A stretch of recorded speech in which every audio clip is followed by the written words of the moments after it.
question that is asked to me is, how can we, the people, infuse a learning culture in the fabric of South African society? Now, we listened to previous speakers and we heard that there are massive changes waiting ahead of us. And we also know that we are going to have to do something about it, as Justin so eloquently stated. Now, perhaps we should first just start by defining, what does the word learning mean? If we say that you are here to learn something today, it means we need to do what? It's not just about gaining information, but it's actually about taking this information, applying it to my life so that my behavior changes. Justin said that we got to take a call to action. Information without application means nothing. So in terms of we the people, South Africa is a democracy who wants to go forward. We can look at all the plans that we need to follow. But at the end of the day, it's going to be essential that you and I have to do something about it, that we have to take this information and apply it to our lives. Now, if we want to be competitive in the future, we the people need to develop competence to outthink, to outlearn, and to outcreate our competition. Because these are the main functions of your brain. It is to think, to learn, and to create. This is what defines us as Homo sapiens. But this is a competence that we need to develop. Now, if we look at learning per se, the most powerful form of learning for us as individuals is learning through the example that is set to us. Or we also call it imitative learning. So in South Africa, we had Madiba, and his title is Father of the Nation. And why is that? Because he has set an example, a powerful example of actually what continuous real-life learning is all about in order to achieve the goals that you want to achieve. In other words, we are going to continuously have to learn. But today, as a person who specializes in the ability of learning, I'm going to take some time to just explain to you, when we talk about learning, it's not just this weird process happening in our brain. It is a biochemical process. And if we understand this process, it will also assist us in taking appropriate charge. Now, when we look at learning in the first place, it is a biochemical process in our brain. And when we look at the biochemical process, it means there are two things that this actually entails. Your brain works electrochemically. So the first thing is your brain produces 20 to 25 watts of electricity. And that electricity comes from the food you eat, the water you drink, and the oxygen that you breathe. Now, you therefore generate electricity, and maybe the best way to illustrate this is I've got a little energy ball here today. This little energy ball has got two poles, and it's got a battery inside, but the moment if the two poles are connected, there's a flow of energy. And this just illustrates that our bodies conduct electricity, but we also generate electricity. So we need to, the analogy I want to use is just like I take a stone and I drop it into the water and it has this ripple effect. So you produce energy and you emanate this energy into the world. And people feel your energy without you saying a word. Your subconscious mind will register the electricity of the people around you.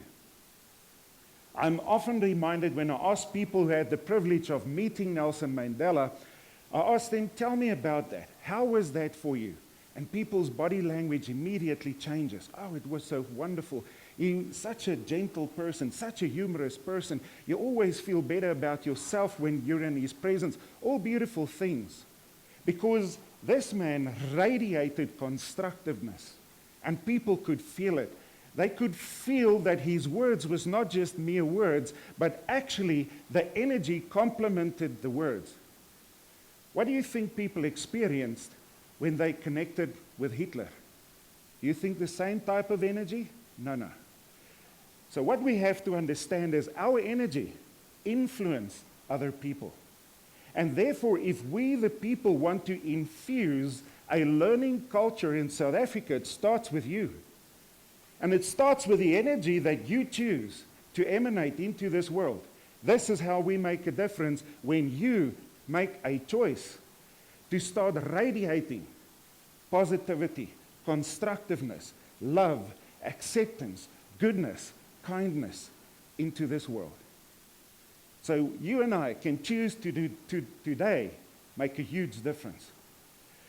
But learning is also a chemical process, not just an electrical process.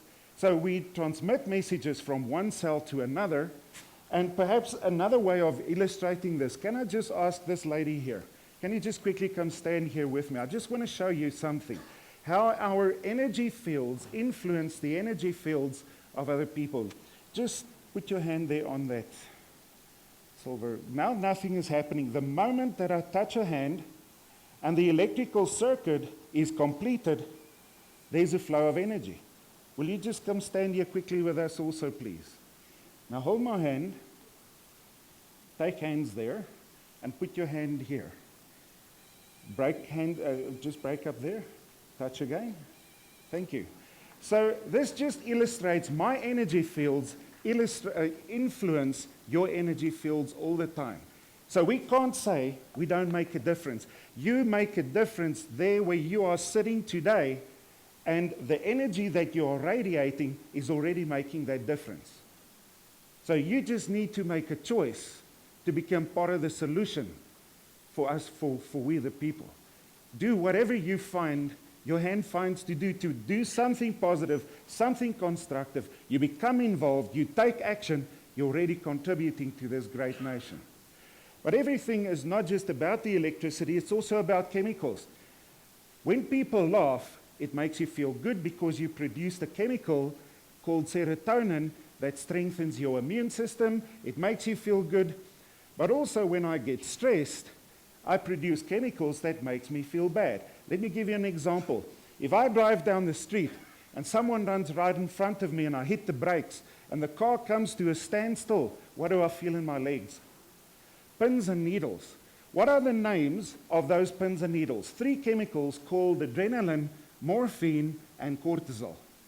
But these chemicals are inhibiting chemicals, because if I got hurt in that accident for a half an hour to an hour, maybe I won't feel the pain or feel less pain, because the morphine subdues the electrical message, the pain message. Or it may even block it so you don't feel it. So it's an inhibiting chemical. The morphine is the name of the stress hormone. So we have some chemicals that inhibit electrical transmission and therefore also learning. And if we look at these chemicals, they block electrical transmission, but the body looks at it as bad fuel. Why? Because those chemicals also weaken your immune system and drain your energy systems.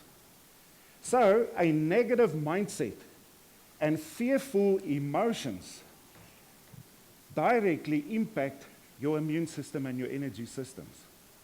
So what I'm saying is this fuel is not conducive for learning or for thinking. We the people will not be in a position to outthink, outlearn, outcreate as long as these chemicals run our mind. That means as long as we stay negative and pessimistic and critical, we're going to go nowhere as a nation. But if we follow the example of Madiba, being constructive despite massive challenges, we can achieve our goals. So we the people need to start thinking about what is my contribution towards this great nation.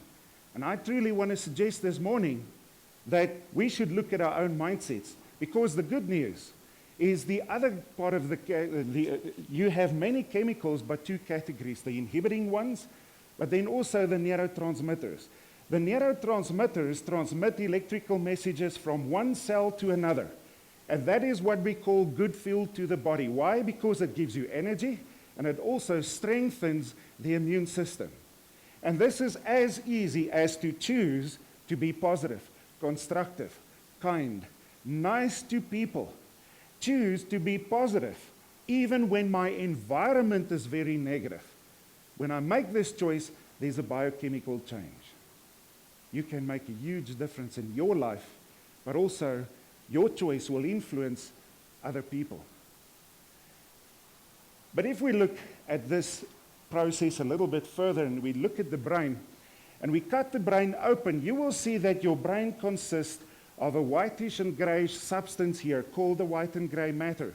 So as you are sitting here listening to me today, inside the gray and white matters of your brain cells are connecting with each other through things we call dendrites. In other words, just like a tree have roots, your brain cells grow things called dendrites. These dendrites physically connect with each other and a pathway is established. And when this pathway is reinforced, it means your behavior becomes permanent, and then when it becomes permanent, it means it's now automatic behavior. Let me give you an example. When you learn to drive a motor car, a neuron pathway is established in the white and gray matters of your brain. Now you drive the motor car every day, so you reinforce the pathway. And until this pathway becomes a permanent pathway. For those of you who had a manual motor car and drove here this morning, you didn't consciously say, I'm in 4th gear, I need to shift over to 5th gear. You just did it automatically because you've reinforced this skill, this behavior so many times that you now actually do this automatically. Now that's what we have to understand. Constructiveness and positivity is something that can become automatic behavior. But you're going to have to work hard at it. You're going to have to reinforce this many, many times a day. Positive thinking and being constructive is not just, I was born like this. There's no scientific proof that positive thinking is a genetic thing. It is a choice. And it is a choice between 3,000 to 6,000 times a day to choose to be positive, to choose to focus on the solution despite the problem that I'm experiencing, times 365 days of the year, times the rest of your life. It is hard work. If it was easy, everyone would have been doing it. But it becomes a mental discipline. But we have to understand that when we start exercising this mental discipline, we follow the example that was set to us, we can make a huge difference because now we are part of the solution and not part of the problem. So imitative learning is the most powerful form of learning. When you start reinforcing the good stuff in you, it will change your behavior because when we want to change behavior, we truly want to be learners, it starts with changing your thinking. And also understanding that you are in control of your mental processes. This means we got to take charge of our thinking in order to change our behavior. But when we change our thinking, it changes behavior. When we change our behavior, we can start changing it and aligning it towards the goals we need to achieve. And that's how we, the people, can truly infuse a learning culture into the fabric of South Africa. So I want to conclude my session with a great example, and that is of Mandela, father of the nation. He set the example of being a learner himself, because in his own words, Nelson Mandela said, I was in jail for 27 years, but my mind was never in jail. I never allowed the physical constraints to come control my thinking, my thoughts, my dreams, my sense of humor, my optimism. You can kill me, but you can't take my thoughts. You can't take my dreams unless I choose to give that to you. In Zulu, there's a beautiful statement that says, the example you set speaks so loud, I cannot hear what you say. And therefore, my call to you today for we the people to move into the next 20 years of great democracy is let's take charge of our thinking. Let's choose to be part of the solution. Let's choose to change our own behavior so that we become inspirations to the people around us, and so we can influence the world. And that was an idea that I thought was worth sharing.